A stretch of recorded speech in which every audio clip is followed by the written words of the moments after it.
નમસ્કાર મિત્રો, મારી ચેનલમાં તમારું સ્વાગત છે। અમદાવાદ અને આસપાસના વિસ્તારોમાં છેલ્લા કેટલાક સમયથી વરસી રહેલા અવિરત અને ભારે વરસાદને કારણે જનજીવન અસ્તવ્યસ્ત થઈ ગયું છે। અમદાવાદના ધોળકા સાથે જોડતા મુખ્ય માર્ગ અને સરખેજ ધોળકા હાઈવે પર ચલોડા અને બાંધકામ નજીક પાણી ભરાતા ભયજનક પરિસ્થિતિનું નિર્માણ થયું છે।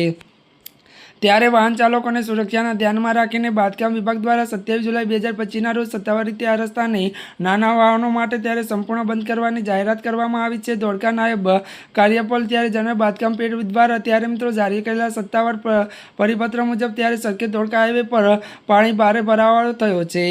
વધુ વાત કરીએ તો ત્યારે રસ્તા પર ત્યારે પાણીનું સ્તર ભયજનક સપાટીએ પહોંચી જતા વાહન વ્યવહાર માટે ગંભીર ખતરો ઊભો થયો છે। વાહન ચાલકોને ખાસ કરીને 2 વ્હીલર 3 વ્હીલર અને ત્યારે 4 વ્હીલર જેવા નાના વાહનોની સલામતીને સર્વોચ્ચ પ્રાથમિકતા આપતા તંત્રએ તાત્કાલિક અસરથી આ માર્ગ બંધ કરવાનો નિર્ણય કરી લીધો છે। વધુ વાત કરીએ તો વિભાગીય મંજૂરી મેળવ્યા બાદ પોલીસ તંત્રએ ત્યારે મદદથી રસ્તા પર અવરોધ ગોઠવીને ત્યારે સંપૂર્ણ બંધ કરી દેવાયો છે। આ અંગે જાણકારી પ્રાપ્ત કરતા મામલતદાર, નાયબ પોલીસ અધિક્ષક તેમજ ચિલોડા બાંધકામના ત્યારે તલાટી અને સરપંચ પણ કરી દેવામાં આવ્યા છે।